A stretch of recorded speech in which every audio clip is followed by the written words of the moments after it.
Les Kamayuras avaient su préserver jusqu'alors l'essentiel de leur tradition culturelle et célébraient toujours les cérémonies ancestrales, telle la fête Yamurikuma, la seule qui accorde aux femmes une place éminente.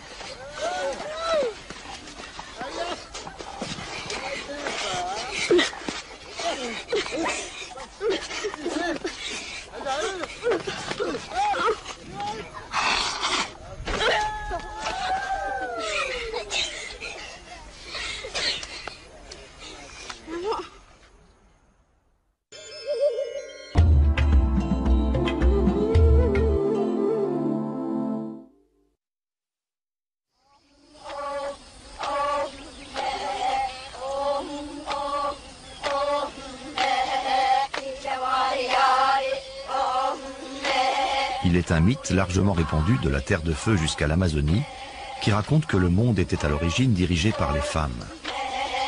Ce mythe, les Kamayuras le célèbrent une fois par an. Et les femmes retrouvent pendant quelques semaines les prérogatives perdues il y a si longtemps. Ça ne les dispense pas cependant de continuer à travailler comme à l'accoutumée. Et tous les matins, à l'aube, elles sont dans les plantations de manioc, la plante vivrière de base des populations du Xingu.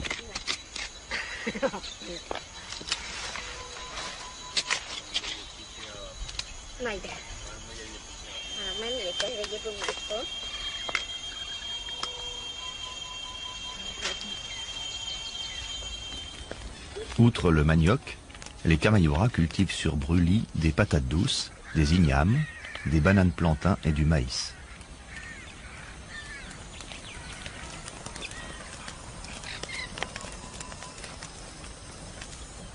Les champs cultivés se trouvant de l'autre côté du lac au bord duquel est installé le village, c'est en pirogue que les femmes rapportent la récolte de la journée.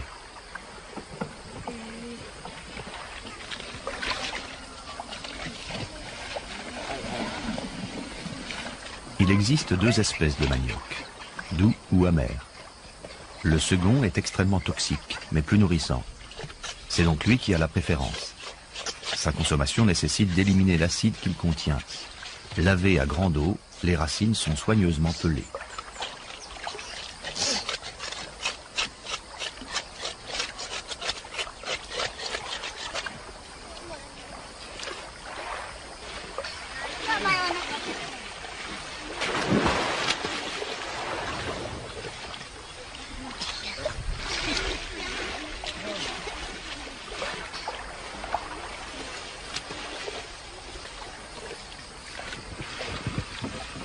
C'est essentiellement sur les femmes que repose l'économie du village. Alors que les hommes se consacrent à la chasse, aux querelles tribales ou à l'organisation des rituels, c'est à elles qu'incombe la tâche de subvenir aux besoins quotidiens. Ce sont elles également qui élèvent les enfants jusqu'à ce qu'ils aient 5 ou 6 ans. Et dès leur plus jeune âge, les filles travaillent aux côtés de leur mère.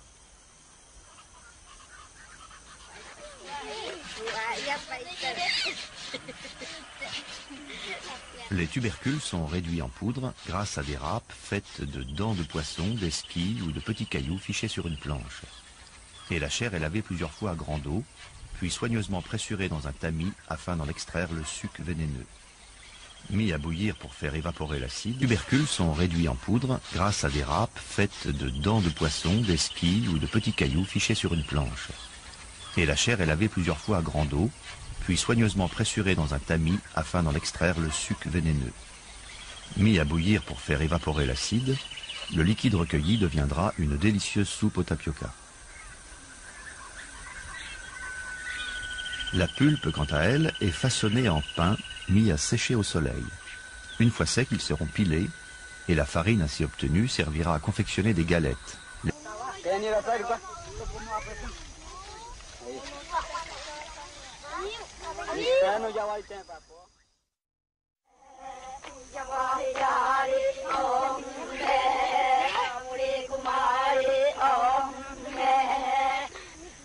Il y a très longtemps, les hommes étaient partis pêcher. Ils tardèrent à rentrer et se transformèrent en animaux. Les femmes décidèrent alors d'élever leurs enfants, de subvenir à leurs besoins et de se protéger elles-mêmes. Elles décidèrent de s'émanciper et quittèrent leur village pour former une tribu. Tel est le mythe rappelé par ce chant et par la fête Yamurikuma. À cette occasion, 5 jeunes filles vont être initiées. Elles vivent recluses depuis 6 mois, depuis qu'elles ont atteint l'âge de la puberté. Leur peau a pâli et leurs cheveux ont poussé au point de couvrir leur visage.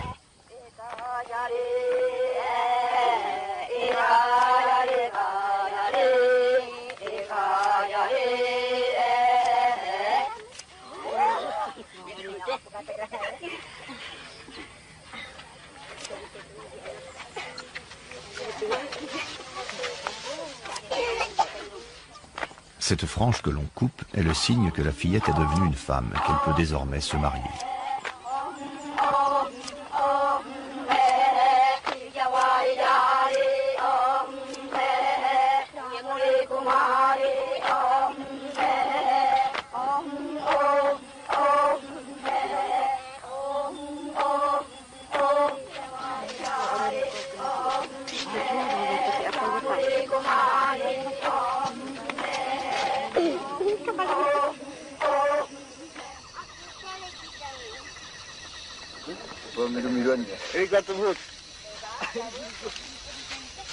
Nourrir les femmes fait également partie des tâches dévolues aux hommes pendant la fête. Ils s'en acquittent en leur offrant du poisson. Ce poisson que, dans le mythe originel, ils avaient oublié de leur rapporter.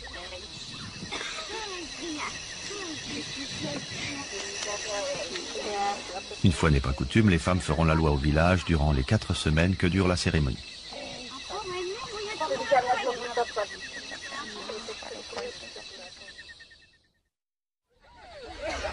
Et tout leur est permis, même d'attaquer les hommes.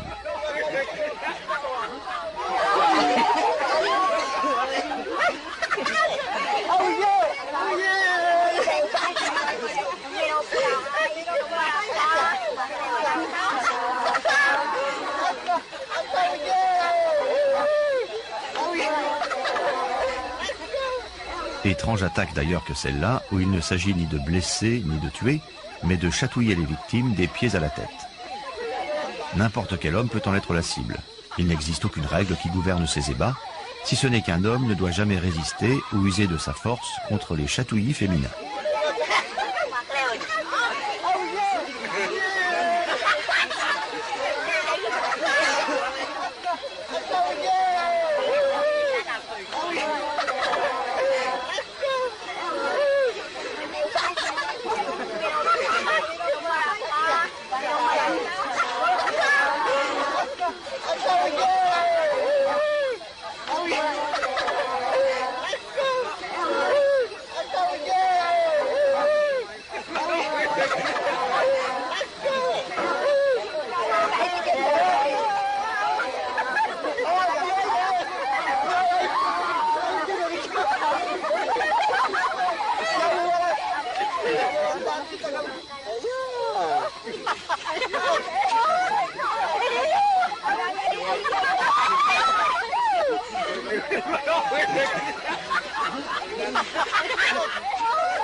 À l'aube du dernier jour, les femmes de la tribu voisine, les Waoura, débouchent à l'entrée du village.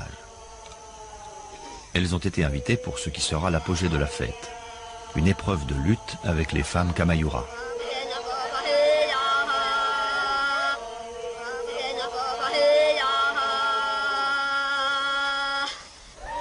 Après les salutations cérémonielles des invités, les premières lutteuses Kamayura s'agenouillent en ligne dans la position du jaguar.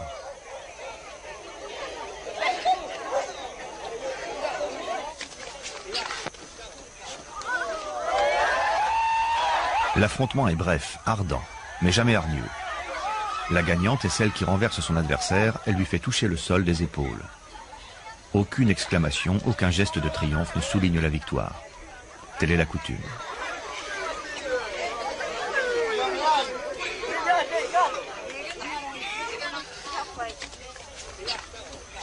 Les affrontements peuvent se succéder pendant plusieurs heures, car toutes les femmes doivent y participer.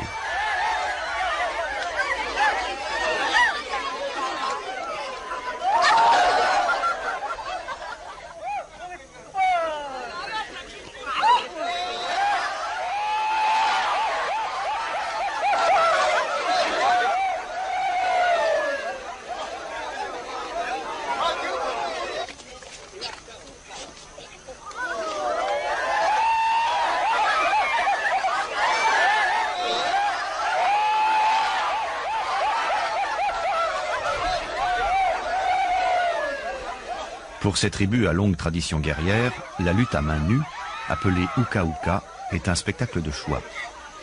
Traditionnellement réservée aux hommes, elle occupe une place très importante dans la vie des Indiens du Haut-Xingu, accompagnant la plupart des rituels intertribaux.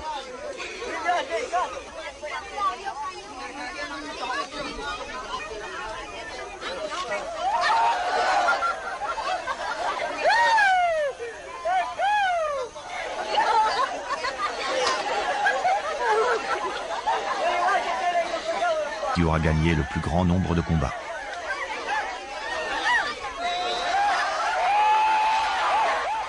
C'est à ces femmes que le plus grand fleuve au monde doit son nom.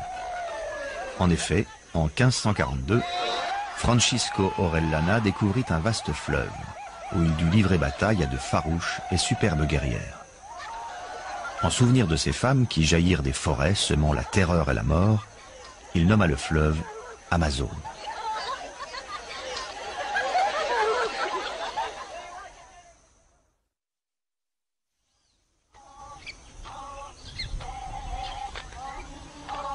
Après la lutte, vient le temps de la danse, rythmée par le chant Iyamurikuma.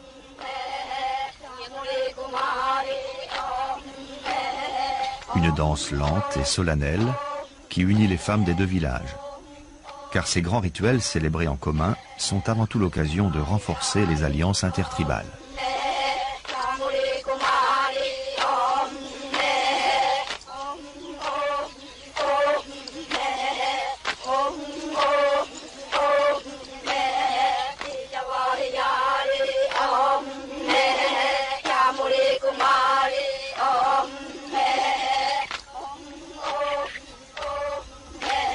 Quelques femmes ont coiffé le diadème de plumes jaunes symbolisant le soleil, la source du pouvoir masculin.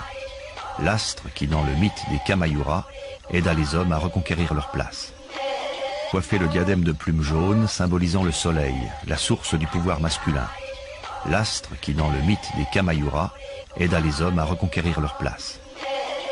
Des hommes dont le rôle aujourd'hui se borne à celui de spectateurs.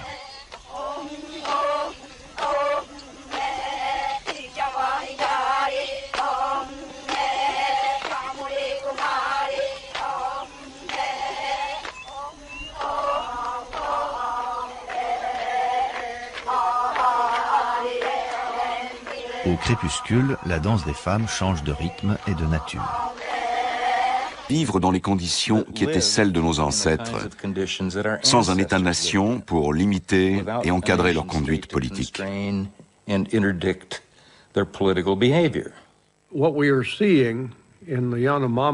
Ce qu'on voit chez les Yanomami est proche de l'humanité telle qu'elle a existé pendant un demi-million d'années.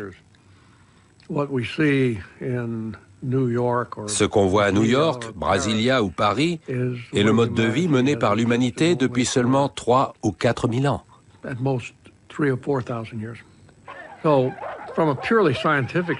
Sur un plan purement scientifique, les Yanomami constituent donc une source de connaissances très précieuse.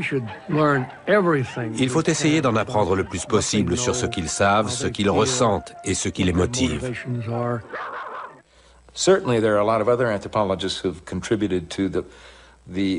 Beaucoup d'autres anthropologues ont certes contribué à faire connaître les Yanomami, mais il n'en reste pas moins que quelque chose comme 3 ou 4 millions d'étudiants, rien qu'aux États-Unis. De nombreux groupes de défense des peuples autochtones commençaient à entendre parler des Yanomami et voulaient les avoir dans leur pressbook, parce qu'on cherche toujours à s'approprier le produit le plus vendeur.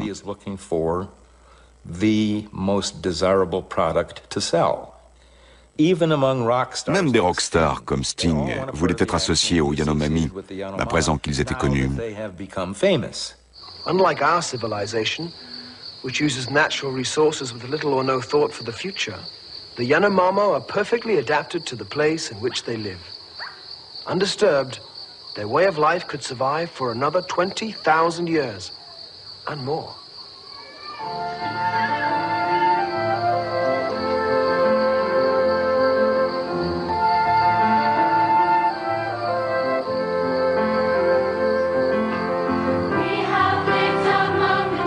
Since human life began, the jungle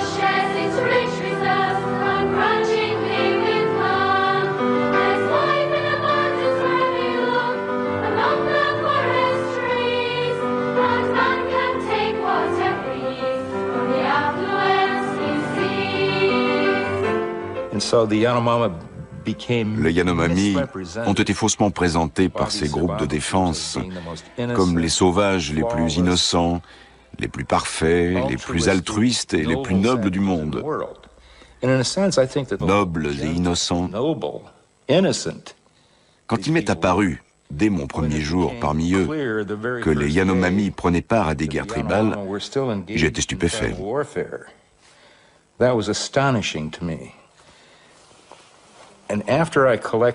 Après avoir recueilli des données sur une douzaine de villages, je me suis mis à compter le nombre de personnes qui étaient mortes de mort violente.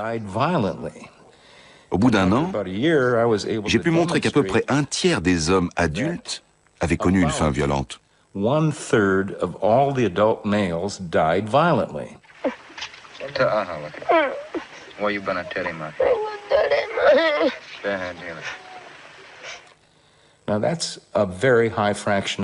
C'est un pourcentage très élevé. J'ai aussi découvert, à ce moment-là, qu'environ 40% des hommes de plus de 25 ans avaient participé à la mise à mort d'au moins une autre personne. Quand 40% de la population a participé à un homicide, on ne peut pas parler d'une tribu pacifique.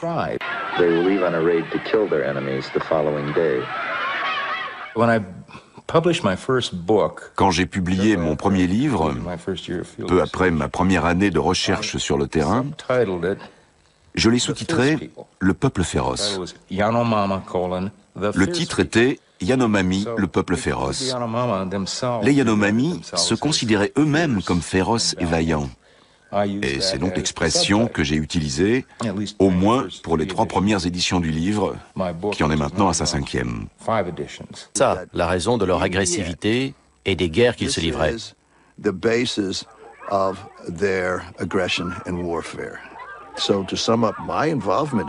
J'ai montré que la viande n'était pas un facteur à écarter et qu'elle pouvait conduire à des combats et des raids entre villages.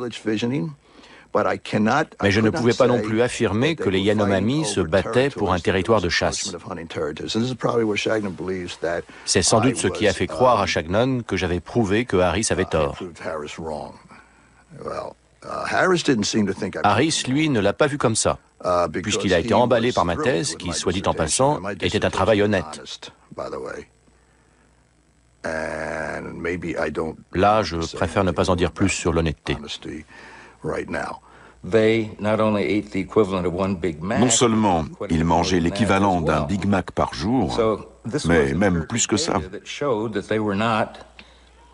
Ces données empiriques montraient qu'ils ne souffraient pas d'un manque de protéines. Wado Shewa and his agnates spend most of the night tending the meat, some of which is roasted on racks, and some of which is boiled in cooking pots. Wado Shewa begins working on the meat, cutting the larger portions into smaller pieces for distribution. Si on regarde les sociétés tribales partout dans le monde, la meilleure corrélation qu'on pourrait établir, c'est que plus on a de protéines, plus on est guerrier, et non pas le contraire, comme le disait Harris. Curieusement, Ames a tout à coup fourni des tas de données sur les protéines. Il avait, semble-t-il, étudié la question. On était tout un groupe. Ken Good, Eric Frenlund, 2 autres étudiants de l'Université de Pennsylvanie, plusieurs anthropologues confirmés comme Napoleon Chagnon, qui dirigeait le projet, et aussi Jacques Lizotte. On devait nous conduire sur le fleuve pour nous déposer l'un après l'autre dans les villages que nous allions étudier.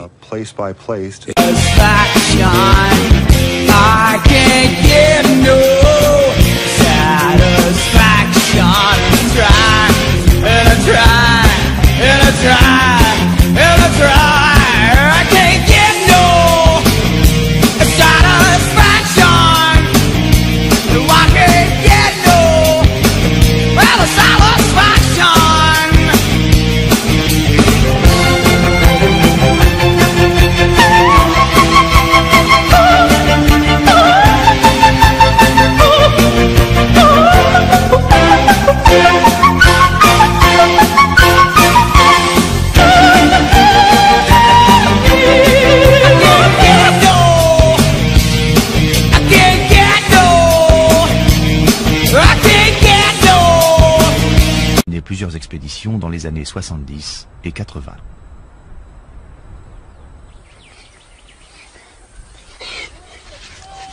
Les Kamayura avaient su préserver jusqu'alors l'essentiel de leur tradition culturelle et célébraient toujours les cérémonies ancestrales, telle la fête Yamurikuma, la seule qui accorde aux femmes une place éminente.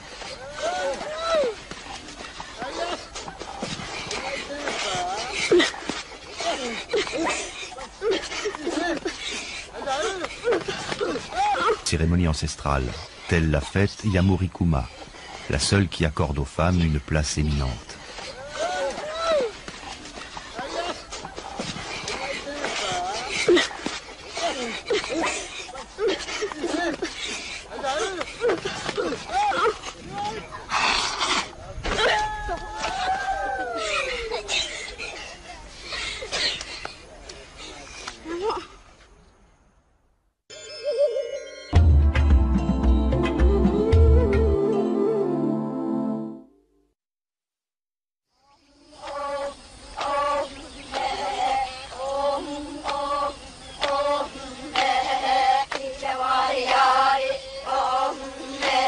Il est un mythe largement répandu de la Terre de Feu jusqu'à l'Amazonie qui raconte que le monde était à l'origine dirigé par les femmes.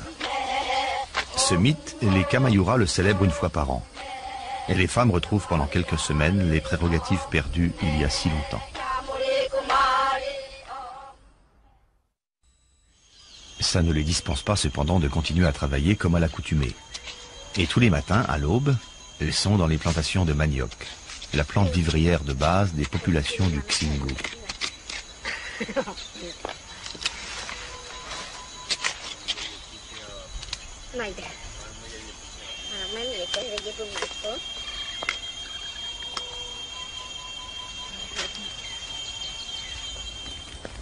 Outre le manioc, les Kamayura cultivent sur brûlis des patates douces, des ignames, des bananes plantains et du maïs.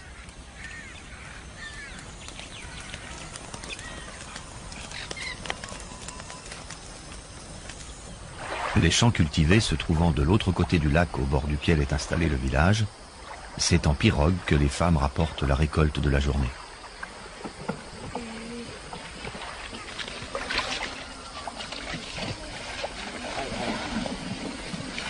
Il existe deux espèces de manioc, doux ou amer. Le second est extrêmement toxique, mais plus nourrissant. C'est donc lui qui a la préférence. Sa consommation nécessite d'éliminer l'acide qu'il contient. Lavées à grande eau, les racines sont soigneusement pelées.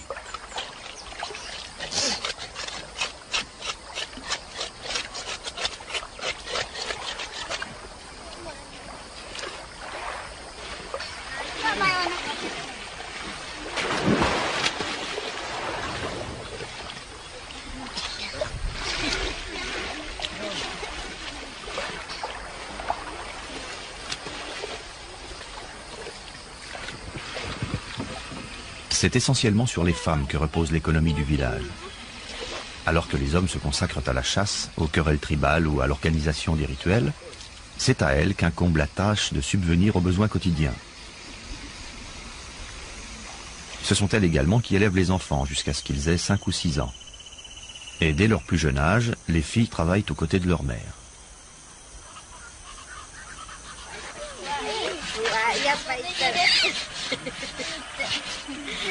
Les tubercules sont réduits en poudre grâce à des râpes faites de dents de poisson, d'esquilles ou de petits cailloux fichés sur une planche. Et la chair est lavée plusieurs fois à grande eau, puis soigneusement pressurée dans un tamis afin d'en extraire le suc vénéneux. Mis à bouillir pour faire évaporer l'acide, le liquide recueilli deviendra une délicieuse soupe au tapioca. La pulpe, quant à elle, est façonnée en pain mis à sécher au soleil. Une fois secs, ils seront pilés et la farine ainsi obtenue servira à confectionner des galettes.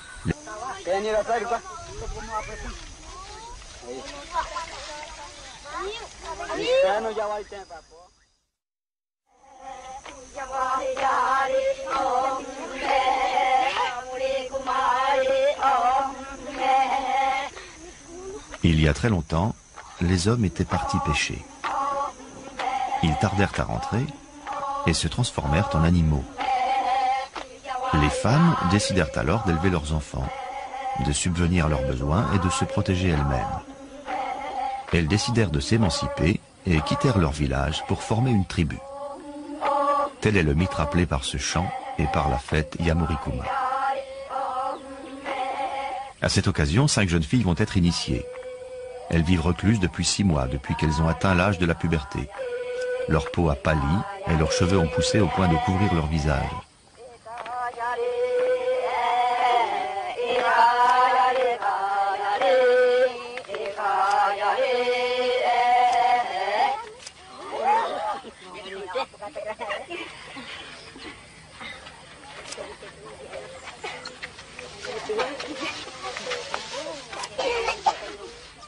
Cette frange que l'on coupe est le signe que la fillette est devenue une femme, qu'elle peut désormais se marier.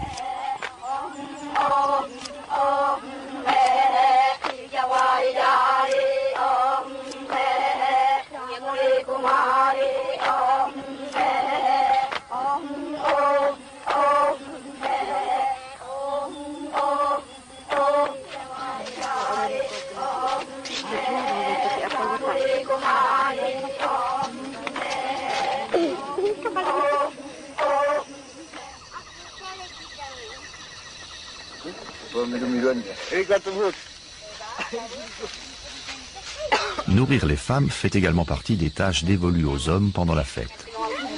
Ils s'en acquittent en leur offrant du poisson.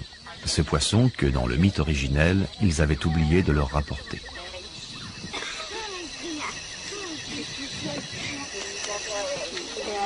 Une fois n'est pas coutume, les femmes feront la loi au village durant les 4 semaines que dure la cérémonie.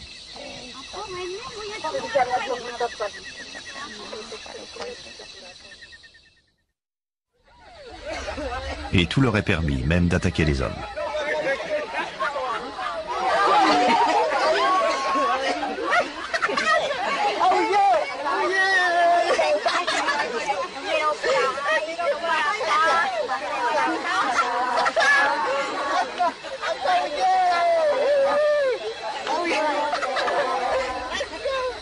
Étrange attaque d'ailleurs que celle-là, où il ne s'agit ni de blesser ni de tuer, mais de chatouiller les victimes des pieds à la tête.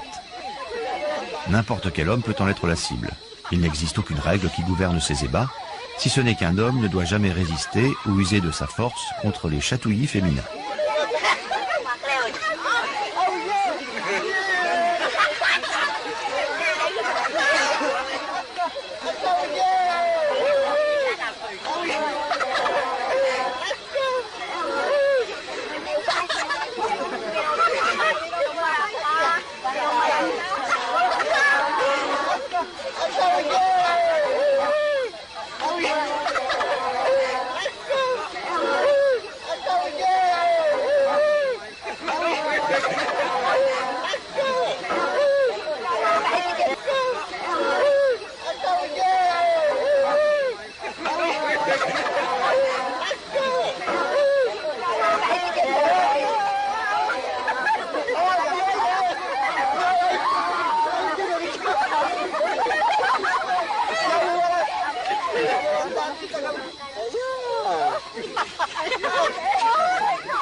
Nourrir les femmes fait également partie des tâches dévolues aux hommes pendant la fête.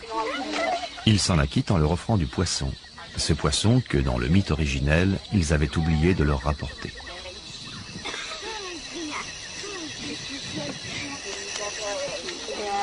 Une fois n'est pas coutume, les femmes feront la loi au village durant les 4 semaines que dure la cérémonie.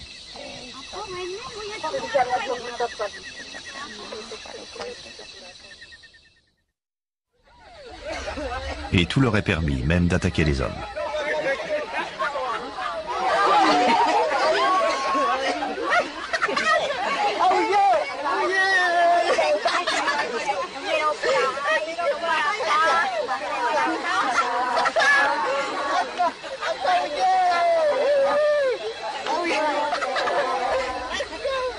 Étrange attaque d'ailleurs que celle-là, où il ne s'agit ni de blesser ni de tuer, mais de chatouiller les victimes des pieds à la tête. N'importe quel homme peut en être la cible. Il n'existe aucune règle qui gouverne ces ébats, si ce n'est qu'un homme ne doit jamais résister ou user de sa force contre les chatouillis féminins.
À l'aube du dernier jour, les femmes de la tribu voisine, les Waoura, débouchent à l'entrée du village.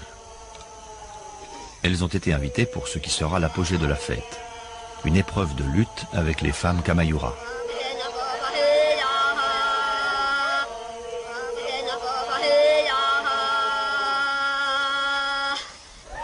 Après les salutations cérémonielles des invités, les premières lutteuses Kamayura s'agenouillent en ligne dans la position du jaguar.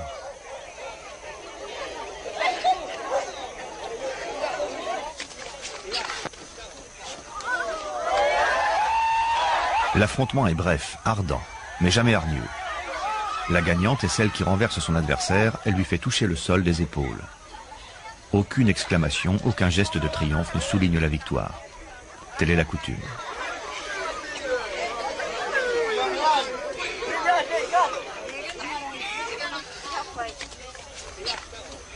Les affrontements peuvent se succéder pendant plusieurs heures, car toutes les femmes doivent y participer.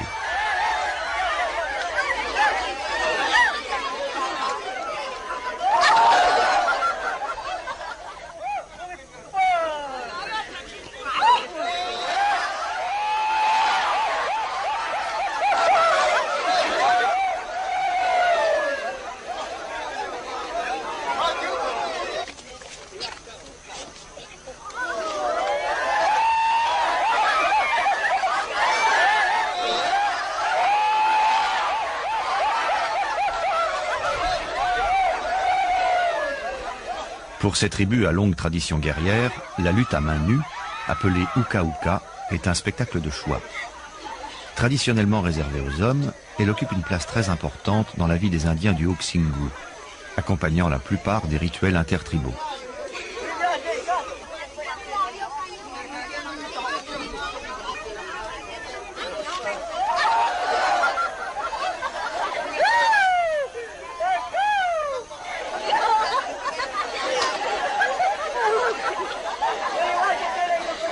Qui aura gagné le plus grand nombre de combats.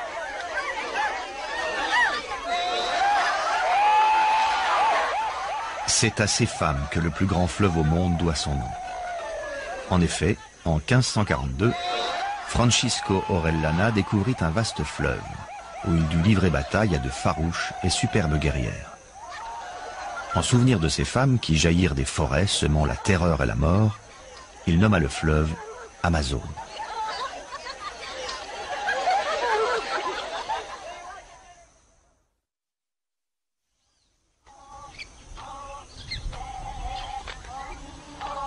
Après la lutte, vient le temps de la danse, rythmée par le chant Iyamurikuma.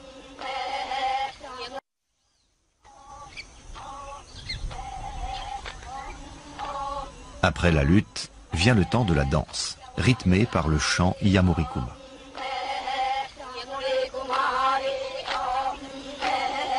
Une danse lente et solennelle qui unit les femmes des deux villages. Car ces grands rituels célébrés en commun sont avant tout l'occasion de renforcer les alliances intertribales.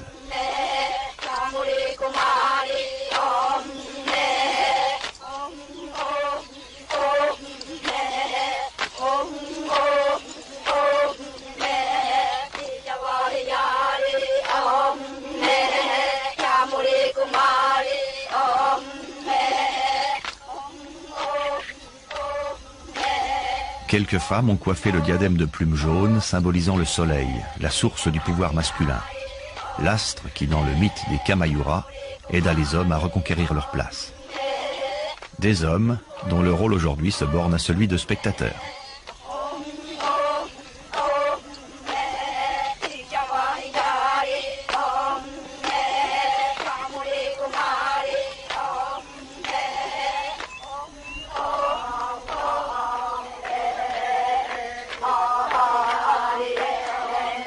Au crépuscule, la danse des femmes change de rythme et de nature. Vivre dans les conditions qui étaient celles de nos ancêtres, sans un État-nation pour limiter et encadrer leur conduite politique.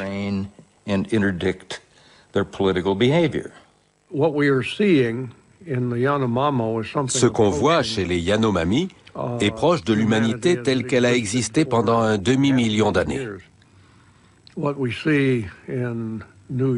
Ce qu'on voit à New York, Brasilia ou Paris est le mode de vie mené par l'humanité depuis seulement 3 ou 4 000 ans.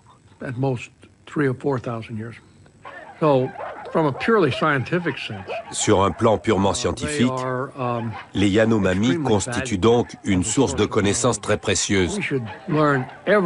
Il faut essayer d'en apprendre le plus possible sur ce qu'ils savent, ce qu'ils ressentent et ce qui les motive.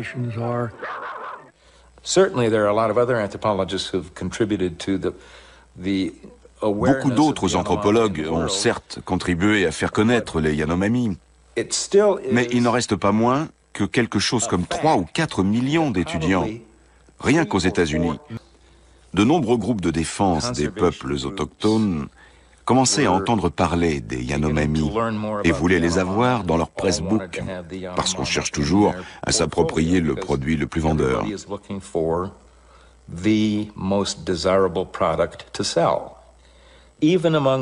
Même des rockstars comme Sting voulaient être associés aux Yanomami, à présent qu'ils étaient connus. Unlike our civilization, which uses natural resources with little or no thought for the future, the Yanomamo are perfectly adapted to the place in which they live. Undisturbed, their way of life could survive for another 20,000 years, and more.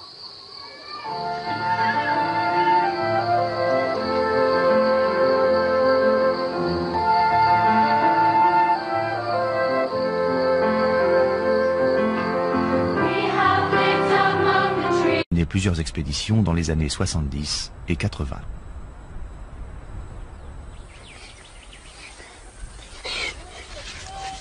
Les Kamayura avaient su préserver jusqu'alors l'essentiel de leur tradition culturelle et célébraient toujours les cérémonies ancestrales, telle la fête Yamurikuma, la seule qui accorde aux femmes une place éminente.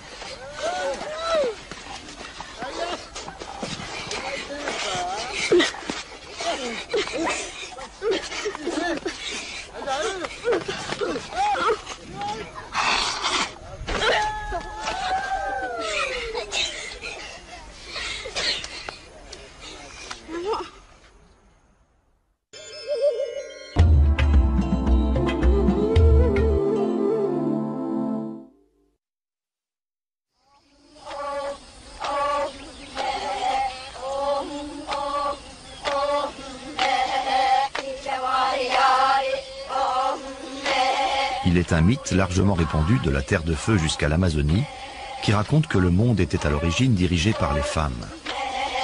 Ce mythe, les Kamayura le célèbrent une fois par an. Et les femmes retrouvent pendant quelques semaines les prérogatives perdues il y a si longtemps. Ça ne les dispense pas cependant de continuer à travailler comme à l'accoutumée. Et tous les matins, à l'aube, elles sont dans les plantations de manioc, la plante vivrière de base des populations du Xingu.